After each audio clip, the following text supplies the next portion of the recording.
So in terms of like my hour, the jokes I wanted to pick, the ones that would never make it on late night TV, like that kind of stuff, that's that hour. But now I'm working on a new hour and they're basically just getting darker. So none of, I love that. Guys, welcome to Find the Funny. We're doing it again. This is part 2. I love my friend, Carmen Lynch, everybody.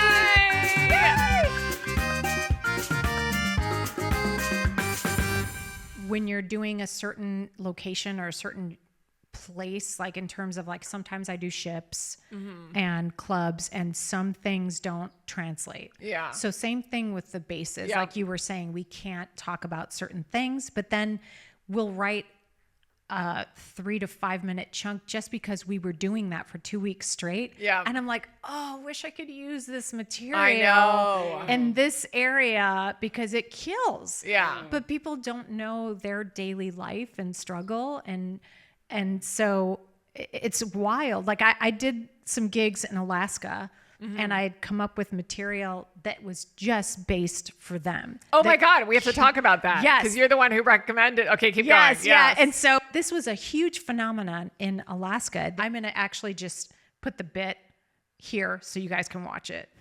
And then someone was telling me that you guys have white ravens here.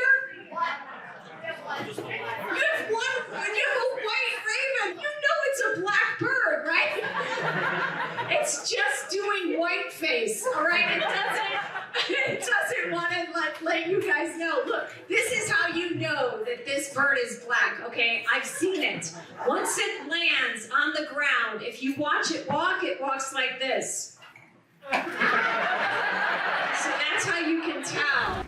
In Alaska, this is the new thing in Anchorage is there's a white bird. Okay. It's supposed to be black and it's white. And I'm like, of course it is. This is Alaska. Yeah. Even the birds do white face because they don't want to get shot. Everybody's got a gun here. Yeah. And so it would kill there. Yeah. And then I was talking about the bears and the different color bears. And it was all race material that did really well. And then I tried to take it into the clubs and especially in LA, people are so PC here that they're like, are you talking about black and white? We don't know if we can laugh because it's like, I'm like, if you just get off the Ozempic for a second, you could feel this. Yes. Like you just want to throw up in general. That's what's going on right here. That's so annoying. I know. I'm a little concerned about that as I do shows here because I haven't been in LA in 5 years. And I'm sure it's become more PC. Yes, it is. I'm curious to see how it goes for you because like if you do like abortion jokes or like it just is, I feel like all over people are getting more sensitive, but here in particular, I feel like they feel cooler if they don't think it's good to laugh at that. It's almost like an inclusion thing versus like, I really believe that you can't talk about it. It's not that. I feel like they're looking around going, I'm going to be in the in crowd that doesn't think that that's appropriate anymore. Right. Do you really believe that? No. Or are you just trying to be a part of the crowd that is judgmental now? Well, last night I had a show and 2 of the more darker things they worked, but they didn't work nearly as well. As in New York. And even just saying like, wow, well, I'll just do that one in New York because you guys don't get it. They laughed at that. Yeah, that's what I'm saying. That's what I'm saying. Awesome. Why do you laugh at that and not at my joke? If you get that, but it's so annoying. Yeah, it's really. So you feel like New York is more open with that? I mean, we have a lot of PC, and it's the age situation as well. I mean, even on the road, just in the middle of nowhere, like some places. They aren't as woke and you can still do it. Right. Yeah. And it's not insulting anyone. That's the thing. It's not like I'm not hurting anyone's feelings. Right. So I'm going to keep doing them. Right. You know? So, What's your Alaska story? No, I was saying that you recommended me for these gigs. And I had a blast. Yes. And I stayed 8 days. Right. And then we went on a glacier hike. Yes. Oh, cool. With my friend who came from Denver. Nice. My college roommate, and we went on the hike of your friend. Yeah. And had a blast, but then on the way back from the hike, she fell through the ice. And she didn't. Wait, you didn't know that? Yes, you did. I heard that she fell, but I didn't know she fell through the ice. She fell through the ice up to her hip. Oh my God! So she got stuck, And I do this all on stage. Like I turn it into this like joke, but yeah, they had to, the helicopter had to come and get her. They had to pull her out of the hole. Wow. Like she couldn't get out. And of course your friend felt so bad. Oh. And I love him because he's a jack of all trades. Like he's the guy who booked us to your friend. Right. But then when the helicopter landed, he was flying the helicopter. He was flying that. This guy, this man who runs this organization, he's amazing. They do these hikes that are unbelievable. Yes. And we're going to actually put a link as well because you guys need, if you're ever in Alaska, anywhere near Anchorage, you have to go and see the Glacier tours. And this guy he actually took me up in a plane, this little prop, but we were going to do that. But then he's like, well, since you got the helicopter ride, we don't have to do that. And I'm like, you're right. Cause I can't leave my friend. Right. Like she went through shock. It was crazy. I'd never seen anyone actually in front of me go through like shock. And they literally become a different person. Like it's crazy. Wow. You're like, I've known this girl since college and she was acting so differently. And I looked at the tour guides and it was perfect because there were 20 of us and she and I were the only ones who weren't in the Air Force. So we were in this Air Force group that was like ready to do anything. They knew. And I was like, why is she acting like that? And they're like, that's shock. And I was like, oh, because if we were alone, I'd be like, who the fuck are you? Yeah. I'm like, what's happening to my friend? Are you picking on her right now? Yeah. This is not the right time. And I'm like, this is a different person, you know? So then by the time the helicopter landed and I was able to put her in our like rental car and it was her rental. And I was like, I'll drive. I don't care, whatever.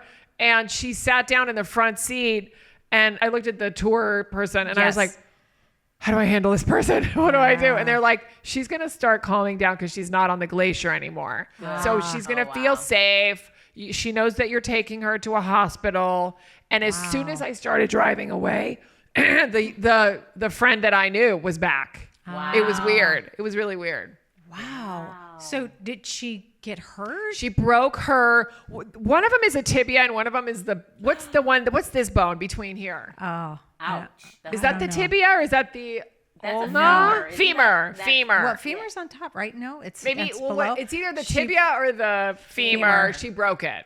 Whatever the bottom one is. Oh my goodness. And it was bad. It was so bad. And this was before or after your shows?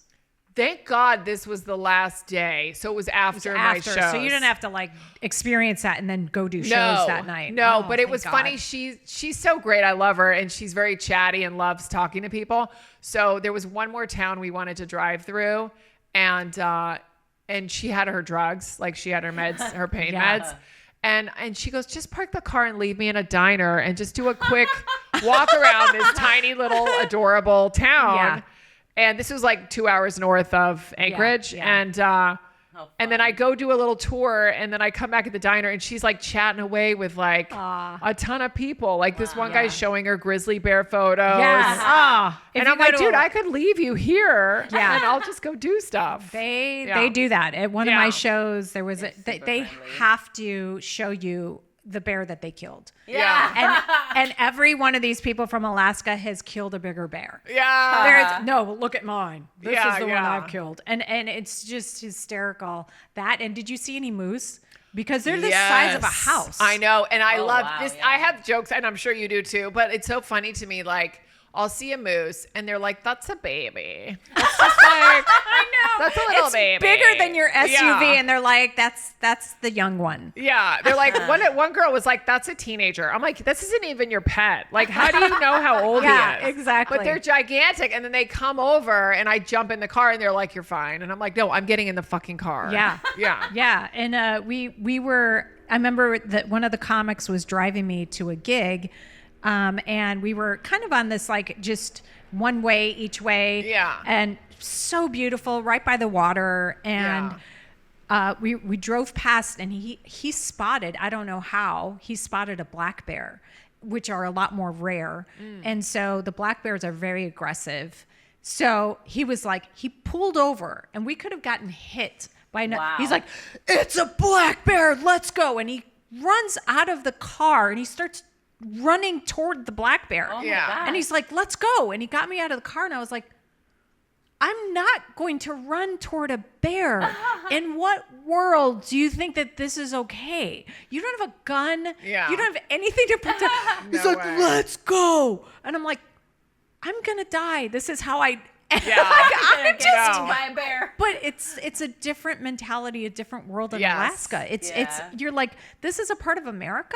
We're still crazy. It feels like you're on Mars, especially that Glacier tour. That it's like a 26 Glacier tour. You're like, this is a foreign country. This is like I'm in outer space because it's gorgeous. It's beautiful. It's just all ice. Everything's white. It's beautiful. Yes, and blue. And blue. The blue ice, which is ice. it's like the ice is so solid. That's why I can't believe that she fell through, because they're usually the guides take you on a route that's very stable. I have to say this tour guide was very adventurous. Oh, very adventurous. Yeah. And he was like, he would see some amazing like hole. They all look like vaginas. They were like these weird hole nice, caves. yeah. Because men made them. Yes. And he'd be like, let's go down to that one. And I was like, God, that's gorgeous. It looked like where Superman had his Yes. What is that? The crystals. Icy things? Yeah. Funny. And Krypton? I don't know. Yeah. Anyway, so there were like us two, and then of course the 18 people from the Air Force. Right. And at one point, he was like, let me take you two first, which should have been a red flag. Like, no, fuck it. Take the Air Force first. They're prepared. Yeah. And at one point I was first, so I would have been the one to fall. Wow. But then I stopped to take a picture or something, and somehow she got in front of me. So it was one of those things that was like, you just don't know. But I mean, I next time that happens, I'm going to be like, we are not your guinea pigs. Right. Take these trained military people. Right. I will wait my turn. Right. Yeah. Exactly. Yeah. Oof. Wow. What an experience. That's what I'm talking about. You did that off of stand-up. Yes, exactly. That's where you got to see this place. The girl who books those rooms, who I'm sure you know, I just can't think of her name. She's like, most people just leave after the shows. Yeah. And I'm like, you're going to travel all the way out here just to do these shows? No offense to the shows, but there's a lot more to do out here than these shows. And then she's like, most people don't even want to go. She's like, do you want to do something today? Because my friend hadn't gotten there with her rental. And she knew I was like trapped in this house. And I'm like, there are bears out there. I'm not going. And she's like, do you want me to come get you? Do you want to do something? And I'm like, are you kidding? Of course. Yeah. Like, this is how I gather material and live my life. Yeah, you know? Exactly. I mean, that's the thing is we will bring those experiences. If you do it before the actual shows, we talk about them. Yes. And they love that. Yeah. Because they're like, oh, you're experiencing our world and you're telling us back what it's like for you to do it for the first time when we live this every day. Yeah. So they want to hear that perspective, which is so fun to talk about the city that you're in. I love when comics do that. Yeah. When they include, and it's not just their repetitive thing. So are you the type of headliner that watches the comics before you? Yes. I am too. And I feel like there's more women that do that than men. And I feel like there's less of us in general that do that. Yes. Because a lot of people just stick to the green room. But I just want to get a vibe of the room. Yes. Especially if it's a new club or a club I've never been to or a town I've never been to. But then also I like to know what material they're doing. It's kind of an OCD kind of thing. Right. That's me too. Yeah. I'm like, well, if she's going to talk about yoga for 20 minutes, mine isn't going to work. So I'm not going to do that joke, you know? Right. But yeah, it gives me kind of it calms me down a little bit more. Me too. And usually it's not the whole show, even if it's a little bit of what the host, like what kind of vibe is the room, you know? Right. And then a little bit of the feature, then it's usually enough. But I can't just not do any of it. Right. Like I have exactly. to. Because I know a lot of headliners that will walk into a show 10 minutes before they have to go on stage. And I'm like, how do you do that? Yeah. And I don't think it's bad. I just feel like you're limited a little bit and you're taking a lot of risk, because what if this comic just did 10 minutes on their mom being on Twitter and now you have this whole bit that you don't know that they just did. Right. And not only that, you have comics that will talk to the audience sitting up front, and you don't know if they told you a whole story about their birthday, and now Right. you're going, hey, how are you? And what's going on with you? Yeah, and yeah, they're yeah. like, no, we just did this. We just did 10 minutes on this. And even if I feel like we don't even have to fully pay attention, like I'll be in the back just looking at my notes. Right. But I still have a vibe of like, Right. what did he say? Right. How dirty is that guy being? Exactly. You know, that You, kind of thing. I think you have to know what the audience is leaning toward. Yeah. Material wise before you get up there. So you're doing a lot of the same jokes, but you might tweak them a little bit. Yeah. I feel like if I'm not watching the comics before me, like you said, it doesn't have to be their whole set, but I have to pop in and see what the energy is. Yes. And like where the chatty table is. Yeah. Is anybody heckling? And where are they located? What did they say already? And Now- so I'm kind of prepared. Do you think that would change if you were like doing 5,000 seaters and there's nowhere for you to really sit? Right. And, you know, I feel like some of that might just be like, they're my fans. Yeah. And they're going You to know, go with whatever. I have 3 Netflix specials. Right. Right. They're going to go with whatever. Do you Yeah. feel that? I think that there would be more of a confidence there because Yeah. they're there for you. Right. And it's not that they're not there for you at a club. It's just that it's so much more small and intimate Yeah. if you're doing 100, 200, 300 Right. seat venues as opposed to 5,000. Yeah. And if you're doing like a theater thing, you know the comics that are going on before you because you booked them. You Right. said, Right, I want right. this person to open for me. Exactly. It's not And a you local- know their set. Yeah. So, but I would still watch some of it. It like you said, it calms me down. Totally. It helps me It to gives go. me information. Yes. Yeah. And information is just useful for me. Yeah.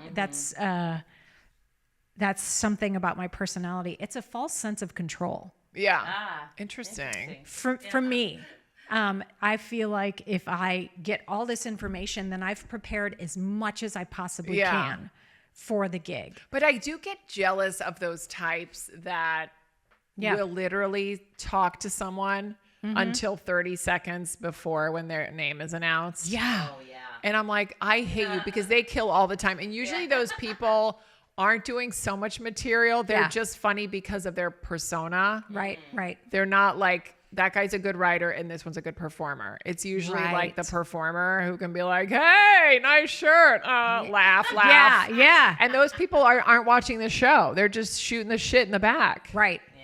Yeah. You know, and then it's me like, what did he say? Do I have that joke? Yeah. Oh my God, what's a better word then? Like Yeah. freaking out in the back. I know. Don't talk to because- me. Don't talk to me. You know, like that kind of shit. That's exactly. Pacing. Yeah. Yeah. Yeah. But it is a false sense of why do I have to do that? Like there's no need to do that. Yeah, it's a false sense, but also at the same time, I've been able to use it Yeah. on stage because I know in the back of my head, okay, he did talk about this, so I can loop that into Yes, this joke. Or that I like or doing he, too. he already Yes. talked to that person, so now because I know what he said to that person, Yes. I can loop that into a joke because I now do I like know that. that they met on Tinder and I got a Yes. Tinder joke or whatever. Right. Like So- if he ends on a dog joke, I do like to open with my dog joke. Yeah, exactly. Yeah, So yeah. that to me gives me more range, I Yeah. guess. And I don't know. I kind of also feel like as a headliner, it's a way to respect the other comics. Yeah. Because I remember when we were coming up, opening and featuring, the headliners wouldn't like even watch our sets. Totally. Or even know our name. Like sometimes if there's like 2 features, like they're each doing 10 and there's a guest spot. And I'm like, Carmen, just remember that it's George, Cindy, Susie, and Nancy. I'm giving the oldest, old-timey right. names Yeah. ever. But I'm like, just remember George. And then I would go up there and be like, give it up for, it's like Yeah. a memory test, Yeah. a practice. And then I've had people go like, oh my God, that was so nice of you to name Mention- everyone. Yeah. And I'm like, well, it just feels like at least I care. Right. Right. Yeah. So And I also like roasting the comics when you. yes. That is so Yes. fun. But out of love. Yeah, It's yeah, because yeah, if I yeah. don't like the comic, I usually won't even say Yeah, anything about them. exactly, But if I love exactly. them, I kind of roast them lightly and Yes. then move on to my material. Yeah. That's super fun for me as well. And you got to watch Hacks. I know. I got to watch Hacks after Succession. Oh yes. Yeah. Succession was so good. It's so dark. Yeah. Like I would watch that, and then at night I would go to sleep, and it would just run through my mind about what psychological trauma the father caused. Oh, I'm not even there yet. Oh, really? I'm only on the first. I'm on first season. First season, episode 5. But you can see how. Now I can. Dad. Yeah. I mean, every comic is like, he's so loving. Yeah, you know what I mean? Because we're so traumatized from our families. I wish I had a dad. Yeah. Exactly. They know who their dad is, and he's rich. Yeah. This is amazing. I want him for my dad. That's so funny. They all should have become comics. Those 3, they're so messed up, but that's perfect comic material. Anything you'd like to promote besides this special? Or my 2 what else? specials. Yes. Besides these specials that you spent years preparing Thank for you. and writing. They're fantastic. Thank you. Awesome. At this point, I should have, because I'm working on it now, I should have a new website by the time this comes out. So check out my new website. Yes, CarmenLynch.com. Yes. And everything's on at Carmen Comedian. At Carmen Comedian is TikTok, Instagram, X, whatever the hell it's called. Okay. And we'll put it in the links below. Yes, we're going to put it in the links below. Your TikTok is like exploded. Oh, thank you. But I have to go back and do stuff. I don't do it anymore. You don't? I did stuff for all through COVID. And then I started to do more stuff and it just plateaued. They have me on some like bad list or something. And then I just hated them and I just stopped. But I didn't stop on purpose. I just started to forget about it because life started to come back after COVID. Right. And honestly, I'm not even trying to be funny. Like I got happier being off of that stuff. Yes. I literally felt it. Like I felt being outdoors, not being obsessed with followers and likes. Yes. Like it really made a difference. Yeah.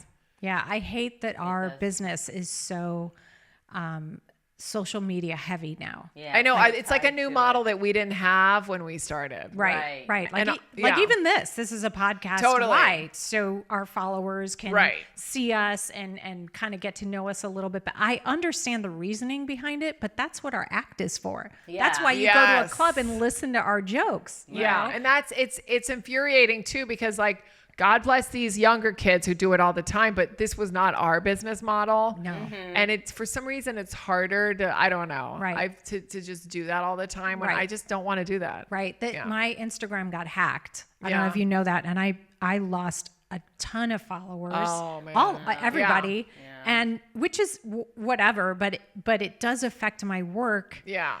For clubs, because the clubs will be like, well, promote this. And they're like, oh, you have 10 followers? Yeah. You know, because I had to start my account from over. scratch. See, I got hacked on Facebook and it affected my Instagram. Wow. But it originated from Facebook. Okay. So they're still trying to figure out that Facebook issue, because I used to get these crazy commercials on my Instagram, these ads on my Instagram that would make no sense. It was like in a different language. Yeah. And it was for like a product in a tennis balls or, something that made no sense. Yeah. And I'm like, well, and then I would get DMs that would say like, why are you promoting tennis balls?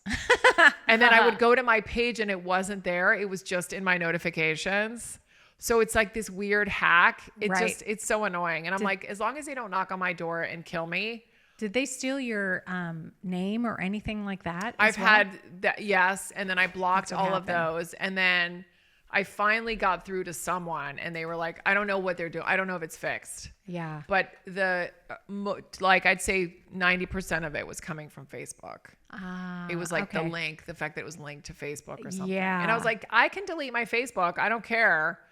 Right. And they were like, don't do that. We want to figure this out. And I was like, all right, well. The Facebook people? No, it was whoever was an account. Yeah. I know that I was emailed that if I wanted my name back and my account back, I could pay them money. Yeah. I even screenshot that and sent that to Instagram, and they still didn't do it. It's always a bot that responds. Right. And they're like, we will review your case. Yeah. But it's a bot. Like, because if I'm showing proof that I was hacked, and I've jumped through every hoop in terms of, how they make you do the video thing where you like, it scans your face to show that it's you in all of the pictures and videos. Oh. You can do that to prove who you are. And they still wouldn't give me I did that like 8 times. I sent in my ID. I did everything they asked. Did you have to change your handle? Yeah. So now that's the one account that's different. But the thing that bothered me the most is that they took my content. Oh my God. All my videos and pictures and promotional stuff that I had up there from years ago, like 6 years ago, they're gone. And I don't have all of those. Can you remember how this happened? Did you click on a link by accident? I don't think I did that. It happened right, like literally 2 days before my special, because I was promoting like crazy. And I did a little TV and Chicago and all these things. So I think that my account went from like this sort of interaction to like a lot. Yeah. And because of that jump, maybe that inspired someone to go, hey, she's doing something really out of here. Yeah. Let's see if we can get some money from her. So it was at a time that I was really active and like posting a ton and also asking my comedian friends to post about my stand-up special. And that's when I got hacked. I don't remember clicking on anything. Yeah. I did hire a social media guy that potentially, because he had my passcodes. Yeah. And he was also posting. I don't know what happened, but same as you. I was like, you know what? Cool. I just stopped posting for a while. Yeah. And I was like, I don't care. Yeah. I'm just going to work on my comedy, make sure I'm funnier, put out another special. Exactly. And I'm going to go toward YouTube now. Hey, everybody. Thank you so much for tuning in. That was Carmen Lynch. She's amazing. Please go see her special. It is on YouTube. It's called Queef Week. Just look up Queefs. If it's not Mark Norman that comes up, it will be Carmen Lynch. And you will not be sorry. It's so freaking funny. She almost has 500,000 views already. So you need to be one of those.